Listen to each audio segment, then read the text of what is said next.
नमस्कार मु doctor विश्वनंद euro kidney care तरफ आज आम जाना जे आमर जदि पुरुष मानकर यौनांगरे शिथिलता देखादेला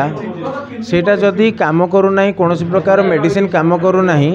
ताहले आमे यौनांग कृत्रिम यौनांग रोपण द्वारा बा पेनाइल इम्प्लांट सर्जरी द्वारा सही कंडीशन को भल कर पारिबा। यह एक आधुनिक पद्धति एवं एटा आमे यूरो किडनी केयर रे करूछु।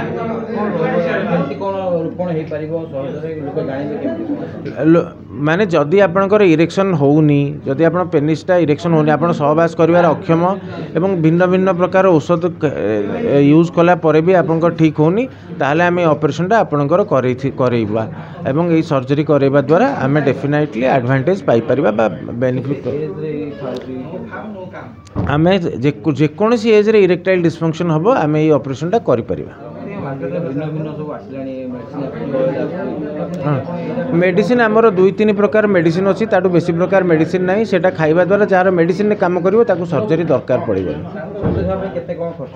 सर्जरी आमे को प्रकार इम्प्लांट लगेइबा बा जो जंत्रटा लगेइबा जे की प्रकार लगेइबा ता ऊपर खर्च लाख टंका रु नै कि 10 लाख टंका दे भी खर्च ही पारे। आमर आमे कोन क्वालिटी रो जिंस लगेइबा मल्टीपल कारण अच्छी डायबिटीज ब्लड प्रेशर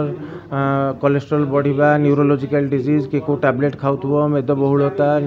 आ साइकोलॉजिकल फैक्टर बहुत जिनस अच्छी। प्रायतः आम देखिले 40 वर्ष ऊर्ध्व 40% लोकंकर यौनांग शिथिलता देखा दे थाए। यदि सेमानकर देखा दे थाए ताले हमर भिन्न भिन्न प्रकार ट्रीटमेंट ऑप्शन अच्छी टैबलेट अच्छी इंजेक्शन अच्छी प्रथम ताको डायग्नोसिस करिया पड़े भिन्न भिन्न ब्लड टेस्ट करके किंतु बहुत जन लोक एमती अच्छी जो मानक टैबलेट काम करेनी एवं इंजेक्शन काम करेनी से आम गोटे अत्याधुनिक प्रणाली रे ऑपरेशन करूँ जो थे आम यौनांग प्रतिरोपण करूँ यहाँ गोटे सिंपल सर्जरी यार बहुत किसी साइड इफेक्ट बहुत किसी न थाए एवं बहुत बेसी कॉस्टली बा एक्सपेंसिव भी नुह किंतु एत द्वारा गोटे भल काम हुए जे तार पुनः से गोटे सेक्सुअली एक्टिव हो पार गोटे पुरुष जो पुरुष मैंने सपोज 42 वर्ष 45 वर्ष बयस से इरेक्शन होनी एवं टैबलेट काम करूनी से किंतु सेक्सुअल लाइफ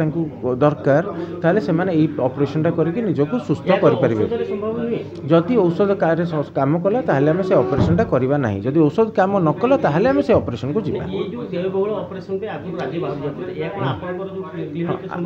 एग्जैक्टली आमे यूरो किडनी केयर रे